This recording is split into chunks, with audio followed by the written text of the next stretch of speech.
lagi kalimat penolong di saat seseorang muslim dalam keadaan genting, dalam keadaan sulit. Bahkan seseorang kalau bisa mengamalkan dalam setiap ucapannya ini, baik itu masalah kecil atau masalah besar, dia mengatakan Bismillahirrahmanirrahim. Makna berserah diri di sini adalah semua apapun yang telah diberikan dalam bentuk nikmat dari Allah. Semua cobaan pun dari Allah. Dan itu pasti Allah karena sayang dengan kita sebagaimana sudah saya jelaskan contoh tadi. Jadi jangan pernah berpikir Bapak Ibu sekalian kalau cobaan sedang datang, oh ini berarti buruk buat saya. Enggak. Justru itu peringatan, itu bentuk kasih sayang Allah kepada kita. Kita jadi merasa, oh ternyata saya manusia, butuh kepada Allah. Kalau Bapak Ibu bisa tiap hari terus bergantung sama Allah, mungkin nggak ada cobaan. Kalau tiap hari, selalu kita bangun tidur sudah langsung berzikir, langsung bertaubat, langsung baca Quran, langsung ibadahnya semua, mungkin nggak ada cobaan. Masalahnya kan kita banyak lalai. Nah, cobaan kalau datang membuat kita sadar lagi. Kalau kita ikhtiarnya selain kepada taubat, selain kepada doa, nggak akan dapat solusi. Masalah itu terus bergantung. Tapi kalau kita kembalikan kepada Allah, kita akan temukan ada jalan keluarnya. Itu makna aslamtu, aku menyerahkan diri. Sebagian ulama memberikan, maksudnya dia menyerahkan diri, menganggap semua ini kebaikan bagi dia. Itu makna aslamtu. Makna yang lain kata ulama, aslamtu adalah berserah diri kepada hal-hal yang dasarnya Allah Subhanahu wa taala bebankan kepada dia. Seperti misalnya orang lahir dalam keadaan cacat, ya. Atau orang ditipu oleh orang lain, ya. Atau apa saja, maka dia juga berserah diri di situ. Ya. Artinya dia yakin Allah Subhanahu wa taala akan memberikan kepada dia jalan keluar. Potongan kedua, wabika amantu, kepadamu lah aku beriman. Dan kita sudah tahu iman adalah asas agama kita, karena ada 6 rukun iman. Iman kepada Allah, kepada malaikat, kitab-kitab, rasul-rasul, hari kiamat, dan juga takdir baik dan takdir buruk. Ya. Dan makna daripada wabika amantu, artinya aku beriman bahwasanya semua ini adalah ciptaanmu ya Allah. Dan sangat berhubungan dengan kalimat aslam itu tadi. Potongan ketiga, wa alaika tawakkaltu, dan kepadamu lah aku bertawakal. Sekarang aku sudah dicoba, aku akan ikhtiar ya Allah. Selebihnya aku serahkan kepadamu. Itu makna wa alaika tawakkaltu, dan sudah kita jelaskan makna tawakal tentunya dari awal bahasan kita. Dan hadis Nabi SAW banyak sekali berhubungan dengan tawakal, di antaranya hadis Bukhari. Kalau kalian betul-betul bertawakal kepada Allah, dalam hadis ini dikatakan hakku tawakkuli. Tawakal yang betul-betul luar biasa. Pokoknya yakin sama Allah, Allah akan bantu, yang penting saya sudah ikhtiar.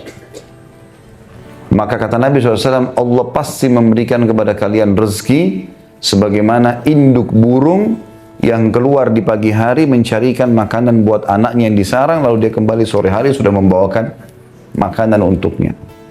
Memang butuh tawakal ya. Pasrah kepada Allah Subhanahu wa taala. Tapi setelah ikhtiar, dan sudah kita jelaskan bedanya tawakal sama tawakul ya. Kalau tawakul berserah diri kepada Allah tanpa ikhtiar, dan itu salah.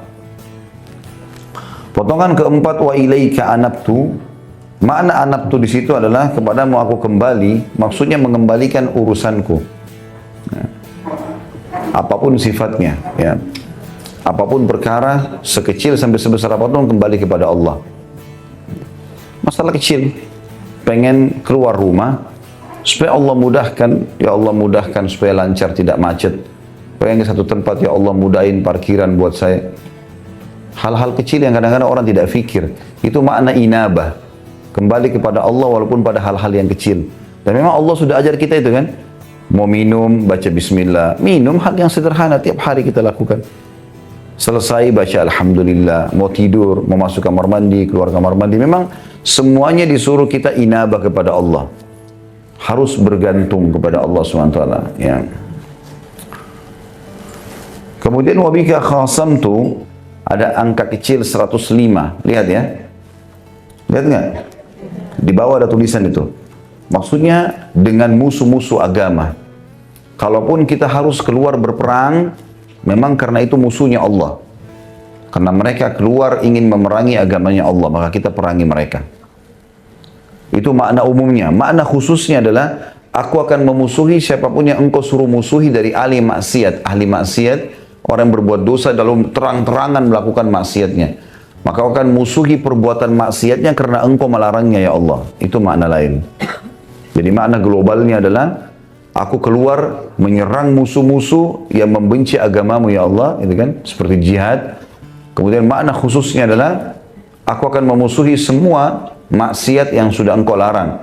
Sehingga kita memusuhi pun orang yang melakukannya bukan karena fisiknya tapi karena perbuatannya.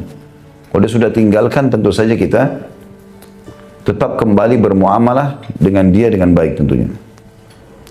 Selanjutnya, Allahumma a'udhu bi'izzatika. Ya Allah, aku berlindung dengan kemahamuliaanmu. Bisa diartikan juga izzah keperkasaan. Tapi kalau aziz, dalam bahasa Arab, kalau diterjemahkan manusia sebenarnya lebih mulia. Mulia dan terhormat. Salah satu sifat Allah adalah Al-Aziz. Allah itu mulia dan terhormat. Ya. Artinya kalau dinisbatkan kepada Allah sifat izzah ini, itu tidak akan pernah terhina atau tidak pernah dihina selamanya. Allah subhanahu wa ta'ala selalu mulia. Segelintir dari makhluknya saja yang kufur kepadanya. Mayoritas makhluk semuanya beriman. Malaikat, langit, bumi, tumbuh-tumbuhan, hewan-hewan. Bahkan mayoritas dari manusia sama jin beriman kepada Allah. Sebagian kecil dari jin dan manusia membangkang. Yang lainnya semua beriman. Semuanya ini mengetahui kalau dia punya pencipta Allah subhanahu wa ta'ala.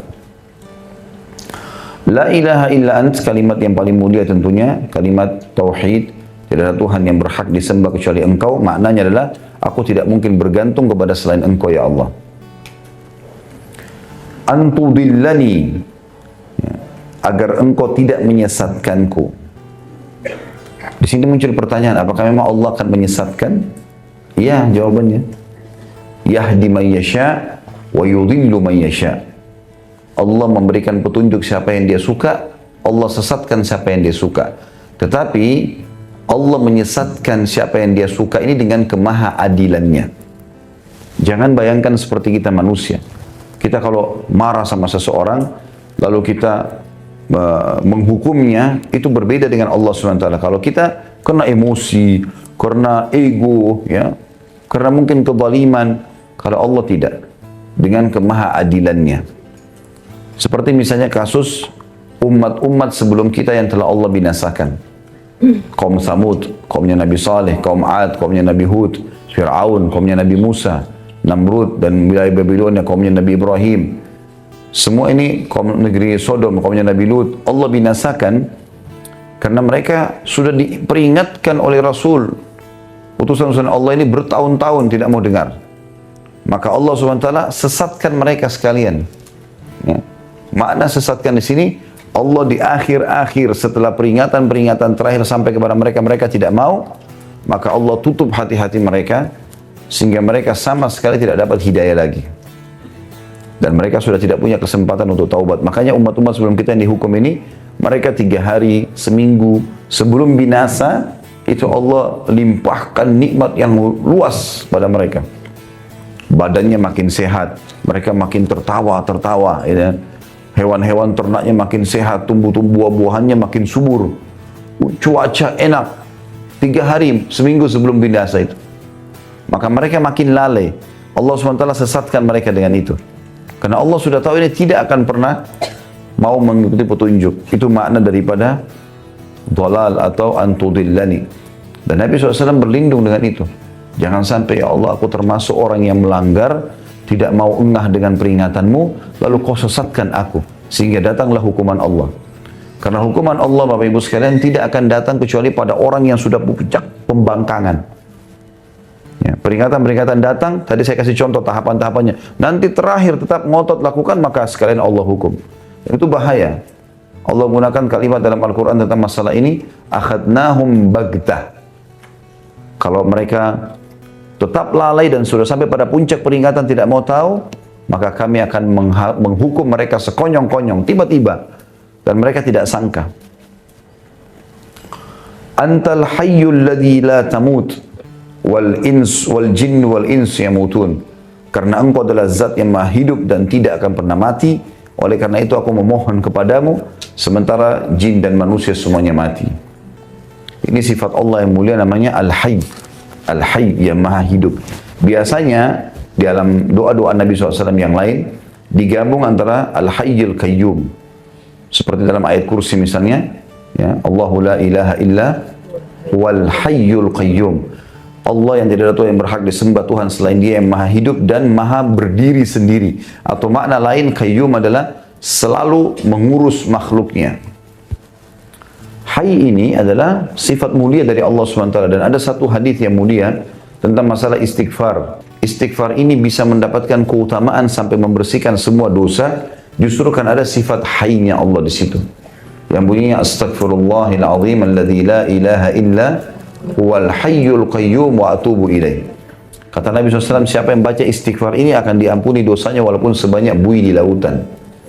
Penyebabnya adalah karena ada sifat al-hayyul qayyum di situ. Ada asmaul husna, nama-nama Allah yang mulia di situ. Dan ini juga menekankan, selain nama-nama Allah yang mulia Al-Hayyul Qayyum, juga menekankan kalau semua jin dan manusia, siapapun dia pasti akan mati. Dari Ibnu Abbas juga radhiyallahu anhuma, beliau berkata, hasbunallahu wa ni'mal wakil. Qalaha Ibrahimu alaihi salam hina ulkiya finnar, wa qalaha Muhammadun sallallahu alaihi wasallam hina qalu innan nasa qad jama'u lakum fakhshawhum fazadahum imanan wa qalu hasbunallahu wa ni'mal wakil.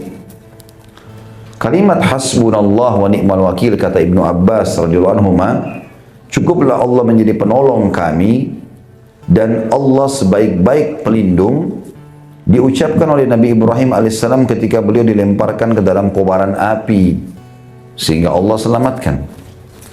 Dan diucapkan oleh Nabi Muhammad SAW ketika mereka, para musuh-musuh, mengatakan dalam menakut-nakuti, sungguhnya orang-orang telah bersatu untuk melawan kalian, maka takutlah kepada mereka. Ucapan itu justru menambah iman mereka dan mereka berkata, cukuplah Allah menjadi penolong kami dan Allah adalah sebaik-baik pelindung. Dalam surah Al-Imran ayat 173, dan ini diriwayatkan oleh Imam Bukhari. Dan ada riwayat lain masih di nomor yang sama, kita baca dulu semua riwayatnya, nomor 77 ini.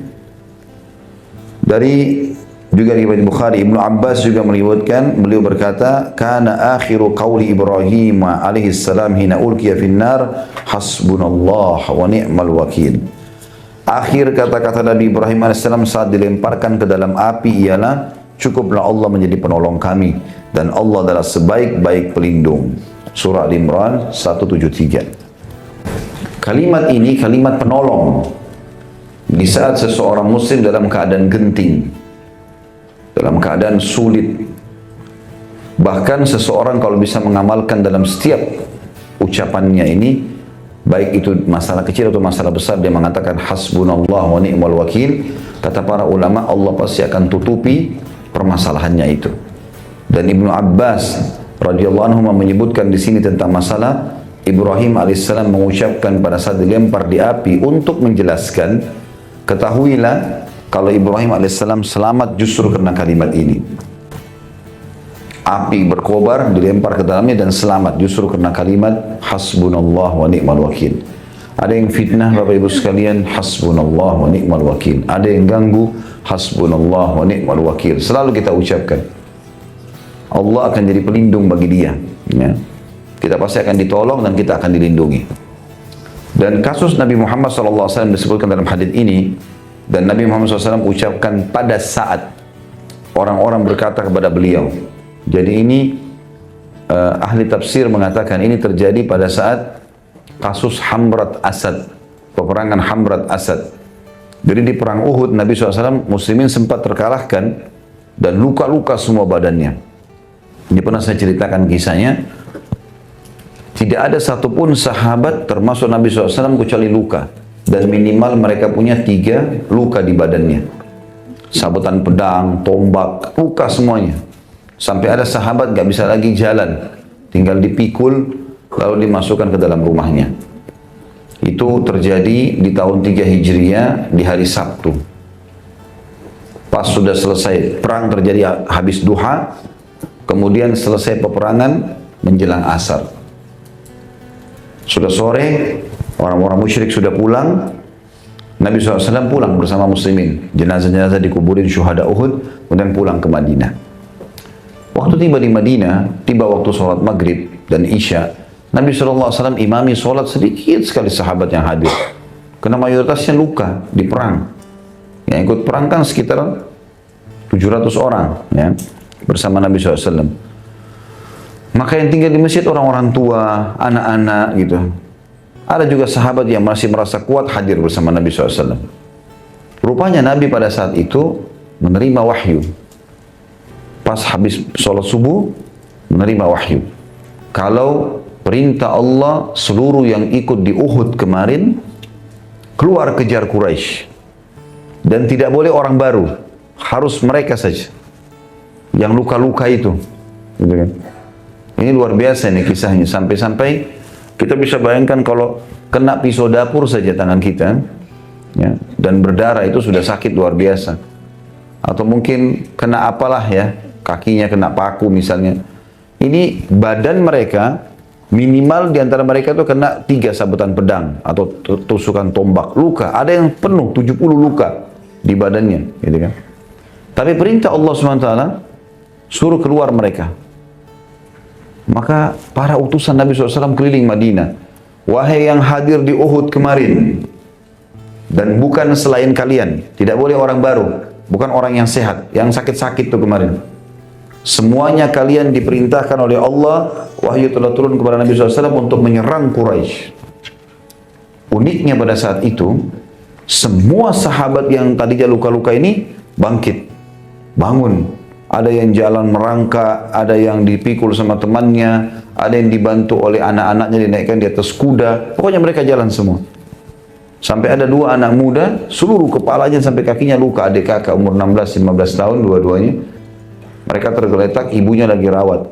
Lewat depan rumah mereka, utusan Nabi SAW. Hai yang sudah ikut di Uhud kemarin, muslimin. Rasulullah SAW menerima wahyu menyuruh kalian menyerang Quraisy.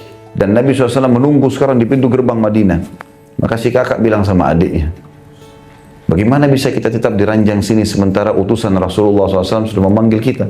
Adiknya bilang, bagaimana caranya kita pergi? Bergerak dari ranjang aja nggak bisa. Kata kakaknya, saya seret kamu beberapa langkah, kamu seret saya beberapa langkah. Harus kita pergi.